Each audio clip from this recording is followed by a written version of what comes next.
Hola a todos, en este video veremos algunos ejemplos prácticos de cómo utilizar las funciones en Kotlin. El objetivo de este video es proporcionar información de cómo podemos utilizar más a fondo las funciones en Kotlin para resolver algunos ejercicios de programación. Y bueno, vamos a comenzar con el primer ejercicio que dice: crea una función para calcular el área de un círculo a partir de su radio. Este es un ejemplo simple.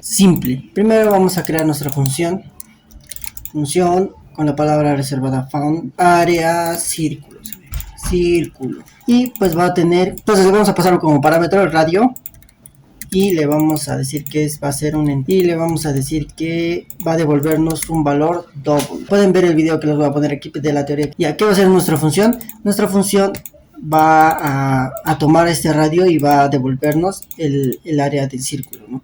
Vamos a crear una variable que se llama área y le vamos a decir que nos guarde el valor del área del círculo. Para ello podemos utilizar el número del valor de pi 3.14 y podemos multiplicarlo por el radio y nuevamente por el radio, porque la fórmula es pues 3.14 es pi por radio al cuadrado, ¿no? Radio por radio. Y entonces solamente tendríamos que decirnos que nos devuelva. Como tenemos aquí la función que nos tiene que devolver un valor, nos va a devolver un valor, tenemos que ponerle la palabra reservada return para que devolvamos ese tipo de valor que necesita devolver nuestra función. Entonces devolvemos área y justo nos detecta que la variable área es un tipo de valor doble. No habría ningún problema. Para llamar a la función dentro del main, solo tendríamos que llamarla por su nombre área. Si no, ¿cómo le vamos a llamar? Entonces, área de círculo. Entonces, y como nuestra función necesita un parámetro de radio entero, entonces le podemos poner que sea un 10. Como nuestra función nos devuelve un valor, entonces podemos nosotros guardar ese valor dentro de una variable que creemos aquí, una variable auxiliar, por ejemplo, si no, área. Vamos a guardar ahí, ¿no? E incluso podemos crear otra variable que se llama radio, que le vamos a pasar el valor ahí y pasamos esa variable radio aquí para que calcule el valor de ese, ¿no? Y vamos a mostrarlo en pantalla para que vean el resultado. Entonces el área del círculo de radio, llamamos al radio para mostrar también es y le llamamos a nuestra variable área. Entonces ahí nos va a mostrar el área del círculo, pero en lugar de utilizar este número decimal que está un poco más feito, entonces vamos a llamar a la función mat, el cual nos da un valor más exacto de pi, ¿no? Mat, y llamamos a pi, que es un valor doble. Y también podemos utilizar la función matpow para hallar el radio al cuadrado, ¿no? Da pues un valor más exacto de nuestra área, de nuestro círculo, ¿no?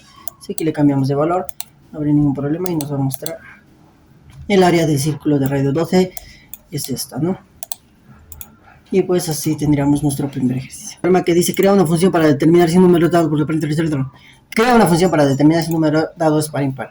Vamos a hacer que nuestra función en este caso se llame par impar, y pues que nos muestre un mensaje, ¿no? Que nos muestre si el número es par o impar, nada más. O en todo caso que nos retorne el mensaje, ¿no? Que nos retorne el mensaje para ver si es par o impar.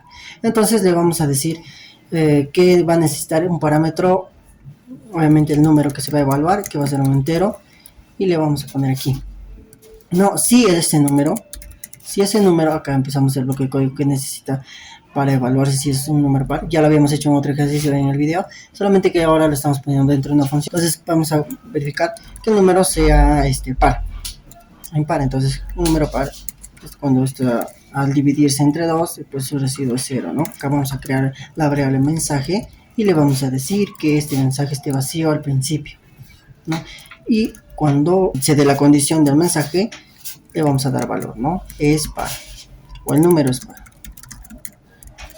¿no? En caso contrario, podemos poner aquí el else o no también, el else o no también, y pues le vamos a decir que el mensaje tenga el valor de el número no es par. O es impar, ¿no? Para llamar a nuestra función le tenemos que poner aquí par, impar. Y le decimos, le vamos a pasar el número a evaluar, ¿no? Por ejemplo, vamos a crear una variable. Estamos creando aquí variables porque cuando hagamos aplicaciones Android, vamos a tener que obtener los valores, ¿no? de la interfaz del usuario. Y pues lo vamos a tener que guardar en una variable. Entonces, es como si estaríamos creando aquí. El número a evaluar va a ser, digamos, por ejemplo, no es el mismo número, vamos a poner n para que se diferencie. N que sea un 13. Entonces le vamos a dar n aquí. Y como esto nos muestra un string, podemos poner incluso acá va el mensaje. M de mensaje, porque para que no se confunda con el de arriba, ¿no? Para que no piensen que es el mismo. Y vamos a poner muestra el mensaje. Entonces, y pues nos sale estos errores. Y vamos a aprovechar para explicar qué cosa quieren decir estos errores, ¿no? Acá nos dice que val no puede ser reasignado. Entonces nos quiere decir que la variable mensaje que hemos creado acá no se puede, porque no la hemos creado con val. Debería ser var. Porque lo estamos durante el código estamos haciendo que cambie de valor, ¿no? Cuando sea o no par, estamos reasignándole valores a la variable mensaje. Entonces debería ser var. El siguiente error nos dice que la función requiere un return, ¿no? Como le hemos dicho acá que nos va a devolver un string, no está devolviendo nada. Vamos a poner return y le vamos a enviar el mensaje. ¿Qué nos devuelve el mensaje, no? Ahora se va a solucionar estos errores. Entonces 13, el número no es par. Ese es el número 13 y el mensaje que nos hemos obtenido de nuestra función es este, ¿no? Ahora podemos mejorar un poquito esto y podemos decirle, por ejemplo, para que no tengamos mucho código dentro de nuestra función, le podemos así. Podemos incluso retornar el valor sin inicializar una variable. Por ejemplo, si nuestra función en este caso quiere un string, como toda esta cadena es un string, podemos devolverlo directamente. Entonces, en lugar de asignarle un valor y luego devolverlo, podemos retornar en cada vez que se dé la situación. Entonces podemos decirle que en cada situación nos retorne este valor. Si se da esta condición, entonces nos va a retornar este valor y caso contrario nos va a devolver este valor. También podemos acordarlo un poco más. Entonces podemos decirle que sacar el else, ¿no? Porque el else no hace nada. Solamente necesitamos que nos devuelva este valor que es par, siempre y cuando solamente sea par. Caso contrario, cualquier otro caso que nos dé, obviamente no va a haber más, no que nos retorne este número, ¿no? Entonces solamente evaluamos la condición y en todos los otros casos que nos dé, que nos retorne que no es par. Y pues funciona de igual. Entonces lo hacemos más pequeño, ¿no? Y así podemos optimizar un poquito más el código. Entonces vamos a continuar con el siguiente ejercicio que nos dice crear una función que compruebe si una división es exacta o no. Para esto vamos a crear una función que se llame división exacta. Entonces, para nosotros comprobar si una división es exacta, o sea, lo único que nos pide es que la división, o sea, la función nos compruebe si es exacta o no. No nos pide resultados, no nos pide el dividendo, el divisor, nada, ni el residuo. Solo nos dice, eso no es. Entonces, para eso le vamos a decir que nos devuelva un valor booleano, o sea, para que nos diga si es o no es nada más. Pero para ello, nuestra división necesita como parámetros, obviamente, dos números que va a dividir, no se va a dividir sola. Entonces, número 1, que va a ser un entero, y número 2, que va a ser otro entero. Ya, entonces esos son los dos números que va a evaluar. Cuando se divida, entonces va a decirnos es o no es exacta, ¿no? Nada más. Para ello vamos a comprobar, ¿no? Cuando una división es exacta, cuando al dividirse el residuo nos da 0. Entonces vamos a poner que el número 1 dividido con el número 2, el residuo que nos quede, ¿no? Va a ser igual a 0. En este caso, esto nos va a decir que sí es, ¿no? No tiene que devolver un verdadero. Entonces, como ya habíamos hecho en el ejercicio anterior, podemos ponerle de frente que nos devuelva verdadero. Caso contrario, directamente, caso contrario le ponemos falso. Y pues para llamar a la función dentro de nuestro main, entonces vamos a crear una variable, por ejemplo es exacta. Y le vamos a asignar el valor de nuestra división exacta. Nuestra función necesita dos números, ¿no? Para ser evaluados. Podemos poner directamente aquí 2 y 4, por ejemplo. Esa variable que nos va a dar se va a guardar en la variable es exacta. Entonces vamos a mostrar ahora, ¿no? Y le vamos a decir, le vamos a preguntar, ¿no? Es exacta. Es exacta y le vamos a decir que nos responda con la variable. Pues al ponerle A nos va a decir que sí, ¿no? Es exacta y nos dice true, ¿no? Porque ese true lo está guardando dentro de esta variable de aquí. Entonces esta variable es un booleano, ¿no? Y bueno, vamos a continuar con este ejercicio que es un poquito nada más complicado porque vamos a aplicar recursividad. Pues la recursividad es un concepto importante, ¿no?, en la programación, donde se llama la función dentro de la misma función. O sea, vamos a reutilizar la función, pero dentro de la misma, ¿no?, para resolver un problema un poco más complicado.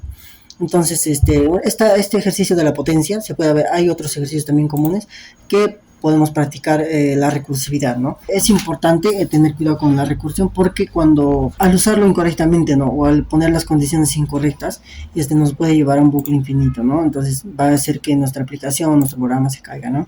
Tenemos que tener un caso base al cual va a llegar nuestra recursión, y pues ahí va a detenerse, ¿no?, al momento de volver a hacer los rellamados dentro de la misma función, porque la recursividad se trata de eso, ¿no?, llamar a la misma función las veces que se necesite dentro del código, ¿no? Entonces vamos a crear aquí nuestra función potencia, y se va a llamar potencia. Para la función potencia necesitamos por ejemplo, en una potenciación necesitamos la base y el exponente, ¿no? Vamos a poner la base, que va a ser un entero, en este caso para que sea sencillo, y el exponente, que también va a ser entero, exponente. Entonces va a ser el exponente y le ponemos entero. ¿Qué nos va a devolver aquí? Nos va a devolver un entero también, porque pues al hacer el rellamado solo se va a hacer multiplicaciones sucesivas y va a ser que nos devuelva un número entero. Entonces, para la potencia lo que se hace, ¿no?, es multiplicar las veces que el exponente nos diga la base, ¿no? ¿Cómo sería el caso base? El caso base, como dije, que es el caso donde se va a detener nuestra función, ¿no?, al que tiene que llegar sí o sí. Tenemos que evaluar bien, antes de usar la recursividad, tenemos que evaluar bien nuestro caso base, ¿no? En caso que cometamos un error, ¿no?, y no llegue a ese caso base, como vuelvo a repetir, va a correr el bucle infinito, se va a rellamar infinitas veces a la función. Pues para ello, ya de la potencia es bien sencillo, ¿no? El caso base es cuando el exponente de un número es 0, ¿no? Porque cualquier número elevado a la potencia 0 siempre es 1, ¿no? Lo que tenemos que hacer es pues poner que si el exponente es igual a 0, entonces nos va a retornar, o sea, en este lugar nos va a retornar 1 siempre. Entonces, en el caso contrario, cuando el exponente sea diferente de 0, es en el que tenemos que evaluar. Tenemos que hacer que nuestra función llegue, ¿no?, al caso base después de las veces que queramos que se repita, que se vuelva a llamar. En este caso vamos a retornarnos que la base se ha multiplicado. Por ejemplo, si tenemos un número, por ejemplo 2 elevado al cubo, ¿ya? 2 elevado al cubo, entonces tenemos como base el 2 y el exponente 3. En este caso tiene que multiplicarse 2 por 2 por 2 nada más, ¿no?, 3 veces, ¿no? Ya, pues no es el caso que aquí tenemos la base. Para llamar a la recursividad, podríamos poner nosotros, ¿no?, base por base, repetirlo, para hacer un for, ¿no?, un bucle que pues nos repita 3 veces y nos multiplica la base 3 veces.